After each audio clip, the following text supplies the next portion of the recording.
Okay, so the next knot I'm going to teach you is a slip knot, which we're then going to transform into the taut line hitch. I mentioned that yesterday for tightening up my ridge line. So to tie a slip knot, all you're going to do is tie that hitch like we've always tied it. This is my preferred way of making a hitch. I always grab it right hand facing away from me and then just twist the rope so my hand is facing me. And I have that hitch. That's my favorite way of doing this. Then what we're going to do, we're going to take the running end and we're just going to take it and poke it up through our hitch. Just like that. So this creates a temporary loop in the middle of a rope. It's also a good quick release knot because there's a reason they call it a slip. You slip it out. So again, we're going to make our hitch, working end in our left hand, running end in our right. We're just going to grab it, give it our hitch, our favorite hitch, hand away, twist the rope so it makes our hitch. This rope's a little old and kinked. Grab it, spin it. We have our hitch, just like we're tying a bowline. Then we're going to we're going to reach through our hitch, grab the running end, and pull it. And then all we have to do is nice and tight. Then to slide, then to get rid of it, pull it. Okay, so there's our slip knot. Now, we talked about doing a taut line hitch. So what we're going to do here, we're already secured off over here with a bowline. I always use a bowline for this so I can untie my ridge line when I'm done, because I'm going to be putting a lot of torque on this. I'm actually I'm using mechanical advantage to gain this. So I'm going to go around my other end. I'm going to take a rough look at where I'm going to end up at. I'm going to make sure I leave myself enough room to tighten this rope. Then I'm going to take my running end, give it that twist so that I get my hitch. And I'm just going to take my running end, slide it through, make my slip knot. Now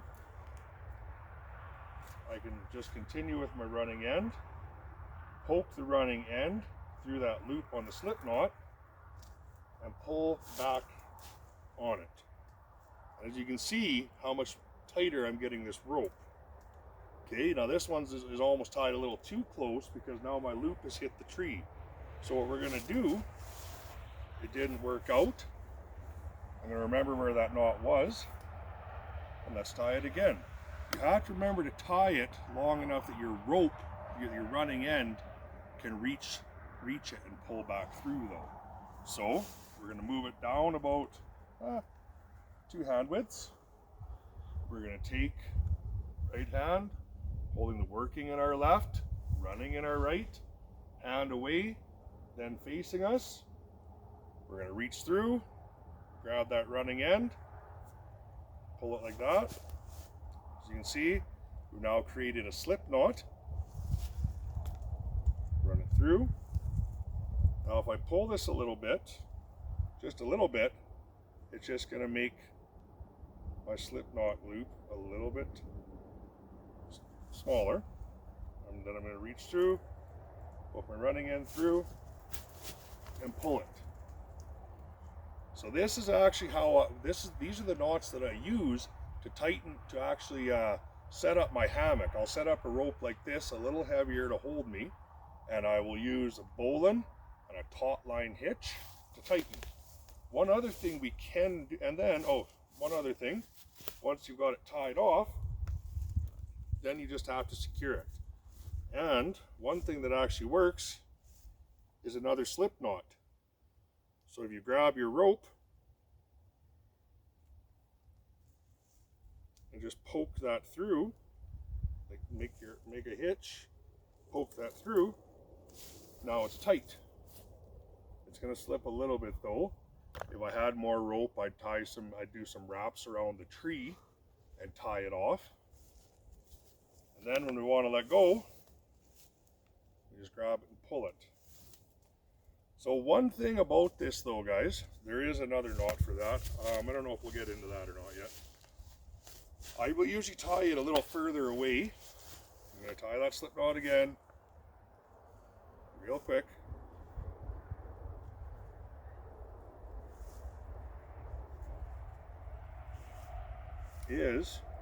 I don't like my ropes rubbing against each other, so I will usually take a carabiner. You guys will find out my love for carabiners later on. I will clip it in there, and then I'll run this rope through the carabiner. What that does is it just uses the steel, the rope rubs on the steel rather than frictioning it on itself. Now I can sit here and I can just keep pulling, and I'm just gaining more and more and more. And I can actually come around and even tie off to this carabiner. I'm going to have to use a half hitch because I don't have quite enough rope for, or a clove hitch, sorry, because I don't quite have enough rope to tie a slip knot. Okay. So that's our lesson on taut line hitches. Pull my carabiner out. You can't pull your slip knot through if there's something in this loop. It will stop it.